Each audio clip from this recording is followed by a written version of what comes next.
Te atualizo ainda sobre o Vasco, que decidiu entrar em recuperação judicial. Para completar, tem as últimas no mercado, bastidores, finanças e muito mais. Fala aí pessoal, sou Jorge Nicola, bem-vindos a mais um vídeo do canal. Sem perder tempo, só pedir para deixar like, se inscrever no canal e ativar as notificações. Bora começar o vídeo.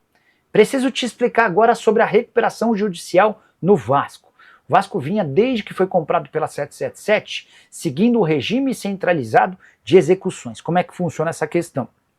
Graças a esse acordo, 20% das receitas mensais do Vasco eram destinadas ao pagamento de dívidas. Então vamos imaginar que o Vasco tivesse fechado mês passado com R$1 milhão de lucro. R$200 mil seriam destinados ao pagamento das dívidas e o restante seria utilizado pelo Vasco. A avaliação do Pedrinho é de que o regime centralizado de execuções não funcionou com o Cruz Maltino. A dívida, quando o Vasco foi comprado pela 777, era de R$700 milhões. Hoje, a dívida gira na casa de R$1 bilhão e 400 milhões, apesar desse repasse de 20%. A grande questão está atrelada aos juros, que lá atrás eram de 6% e subiram para 13%. Então o Vasco vai pegando dinheiro para pagar, mas o juro é muito maior e a dívida só aumenta. Diante desse cenário, nessa segunda-feira, o Cruz Maltino solicitou à Justiça um pedido de recuperação judicial, que, se aprovado, vai permitir ao Cruz Maltino deixar de ter bloqueios judiciais que vão impedir que a grana entre. A partir daí, com a aprovação da Justiça, o Vasco procura os credores para tentar chegar a acordos de pagamento dessas pendências. Só para completar, Cruz Maltino que enfrenta o Flamengo nas semifinais do Campeonato Carioca nos 2 próximos sábados. Nicola, quero saber do Vasco da Gama, o Antônio Carlos Piscitti. Antônio, só para contar um pouquinho do bastidor da reunião que aconteceu na sede da FERJ nessa terça-feira, o debate principal foi sobre o palco do confronto entre Vasco e Flamengo com o mando do Vasco. O Vasco trabalhou para jogar em São Januário. Mas aí começa aquelas coisas, não dá para jogar em São Januário, não dá, é difícil. O melhor seria que o jogo acontecesse no Maracanã. Aí o Vasco fala, tá, legal, agora vocês querem que eu jogue no Maracanã, mas quando eu quero jogar no Maracanã é uma dificuldade. E aí ficou essa treta, vai, não vai, vai, não vai, vai, não vai. A definição, jogo de ida entre Vasco e Flamengo será no Newton Santos. O pessoal da polícia também chegou a colocar dificuldades para a realização desse jogo no Newton Santos, afirmando que 2 dos setores precisariam ser fechados. No final das contas, o Vasco bateu o pé através da presença do Marcelo Santana e ficou combinado que Vasco e Flamengo se enfrentam nesse sábado, 1º de março, no Newton Santos, 18 horas. No outro sábado, 8 de março, também 18 horas, Flamengo e Vasco no Maracanã. Os confrontos entre Fluminense e Volta Redonda, o da ida, domingo, 18 horas no Maracanã, a volta no Raulino de Oliveira no outro domingo. E embora o Volta Redonda tenha pedido para não bater o martelo em relação ao Raulino de Oliveira, enfim, os caras quiseram deixar no ar a possibilidade de uma negociação para uma mudança de local desse confronto da volta, tá? O Antônio Carlos quer saber sobre o Lloyd Augusto. Negociação bastante avançada, tá? O angolano, cara, começaram a surgir vídeos, inclusive, mostrando que o Lloyd Augusto chegou a cogitar se aposentar, largar o futebol se não fosse aceita a negociação dele com o Vasco. Acho que até por isso, o mínimo que o torcedor do Vasco deve fazer é dar apoio para esse cara, né? Nicola, como é que está a situação financeira do Vasco? Deixa eu explicar rapidinho como é que funciona essa notícia da recuperação judicial. O Vasco havia, quando virou SAF e foi comprado pela 777, ele havia optado por por um modelo de pagamento das suas dívidas que se chama regime centralizado de execuções. O que significa esse regime centralizado de execuções? Ele determina que 20% das suas receitas por mês sejam repassadas para pagamento da dívida. Então vamos dizer que o Vasco em janeiro teve 1 milhão de receita, tá?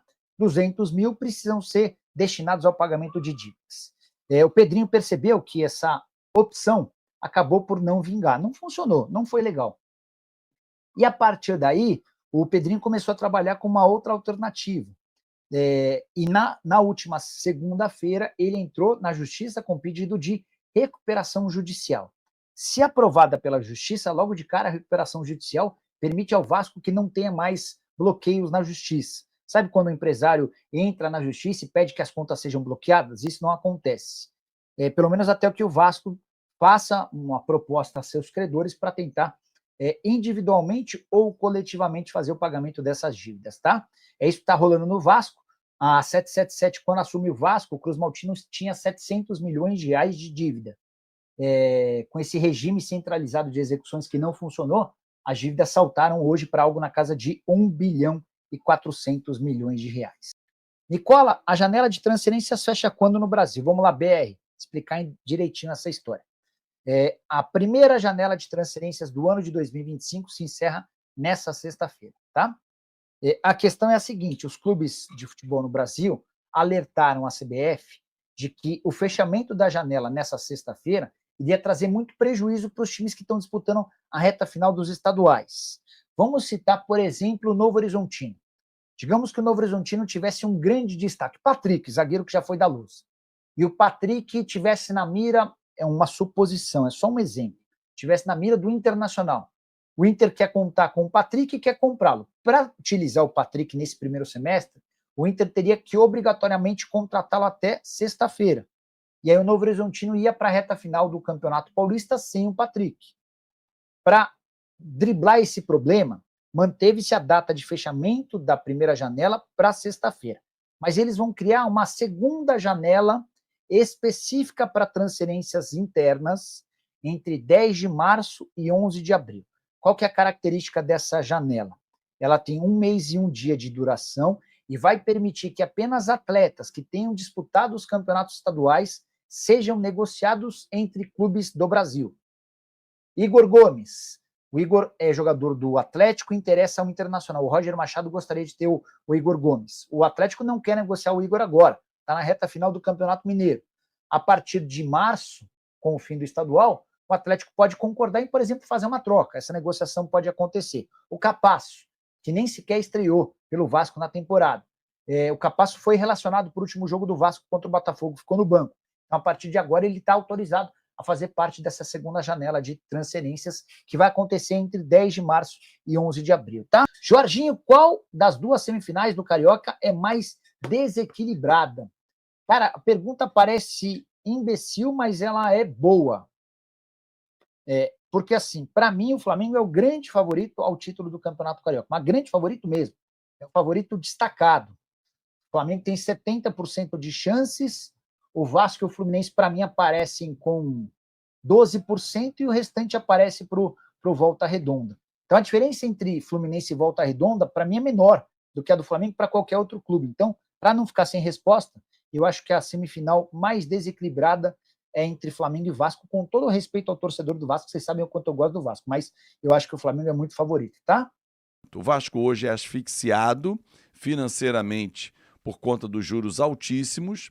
O Vasco está no RCE já há muitos anos e não consegue sair daquele montante dos juros, paga juros e pouquinho da dívida, por isso que a dívida bate algo em torno de 10 milhões por ano e nunca consegue finalizar essa dívida. E o Vasco entende com juros menor da área trabalhista, por exemplo, com deságio em algumas ações, não só trabalhistas, também como cíveis, o Vasco vai conseguir reduzir pelo menos aí 65% da sua dívida e apresentar um plano de recuperação também ao governo para as dívidas que são tributárias, fiscais. E aí o Vasco, em recuperação judicial, sendo aprovado pela quarta vara empresarial, o Vasco vai procurar o governo e entrar numa classificação, numa categoria que permite a ele fazer um bom acordo. Então a dívida de 1 bi e 400, que hoje é do Vasco, ela vai cair. O Vasco entende que consegue pagar essa dívida escalonando, com 10 anos de prazo, né, alongando alguns prazos, diminuindo muito algumas questões, e o Vasco consiga pagar e viver, né? Porque hoje o Vasco consegue sobreviver.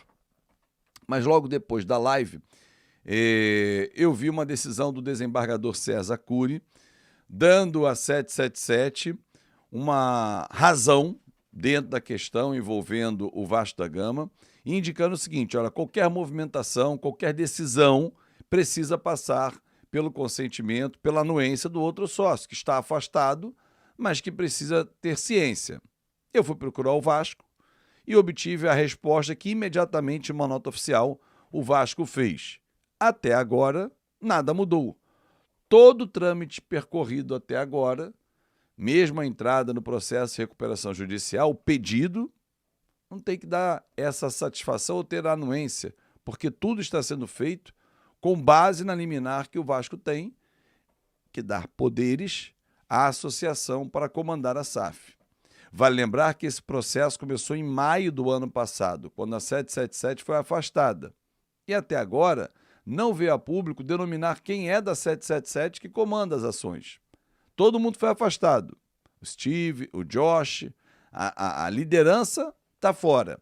A EICEP, uma seguradora, comanda a massa falida e tenta receber. O Vasco não está negociando ainda com Evangelos Marinax, com ninguém, o que eu já disse aqui. E repito, quando o fizer, a EICEP vem para a mesa também. Então essa decisão do desembargador não altera em nada a rotina, e foi exatamente o que o Vasco disse na nota oficial. Óbvio que vão fazer um estardalhaço, dizer que agora a 777 está de volta. Quem está de volta? O Vasco, inclusive, já interpelou. Existe alguém da 777 para comandar as ações?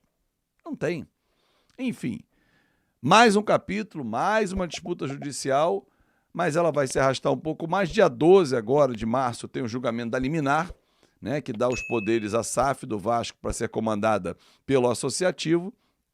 Vamos ver o que o judiciário vai entender. Bom, deixa eu falar sobre o jogo de sábado, 6 da tarde, aliás, não só esse sábado, no outro também, dias 1º e 8 de março, as duas decisões semifinais contra o Flamengo. Eu não entendi o motivo, inicialmente, da mudança. Sai do Maracanã para jogar no Newton Santos. O Vasco sempre briga, e com toda a razão, com todo o direito, para jogar no Maracanã. O Vasco tem esse direito. Inclusive, é o primeiro campeão estadual do estádio.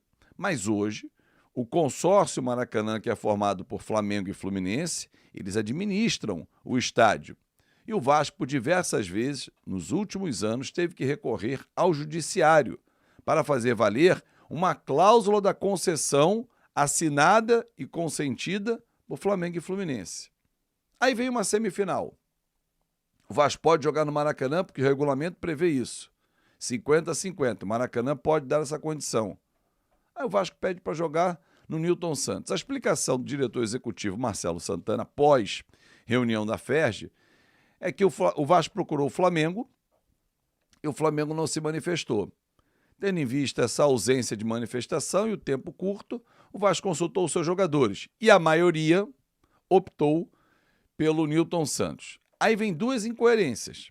A primeira, de novo, sair do Maracanã, que é a sua casa, onde cabem mais de 60 mil torcedores, para jogar num estádio que tem a capacidade inferior a 45 mil e que o Batalhão Especial de Policiamento em Estádios, o BEP, pediu para os setores norte e sul ficarem fechados por segurança. Ou seja, você vai perder 10 mil ingressos aí. Então você vai sair de 65 para 35 mil. Um espetáculo mais vazio, menos vascaínos no estádio. Não entendi. E a outra questão envolvendo o gramado sintético, liderado pelo Felipe Coutinho do Vasco, Neymar do Santos, Thiago Silva do Fluminense, dentre outros. Os principais jogadores do futebol brasileiro questionam e não gostam do gramado sintético. Ah, mas foi maioria, Fábio, então ele foi voto vencido. Eu estava achando tudo muito estranho. Mas o diretor executivo Marcelo Santana jogou luz nessa escuridão. Porque ele diz o seguinte, e aí faz um pouco de sentido. Porém, não me convence, mas faz sentido. Como é que o Vasco pode jogar enquanto mandante no Maracanã e não ter acesso às receitas de estacionamento, bares e camarotes? Porque isso está sob a concessão do consórcio.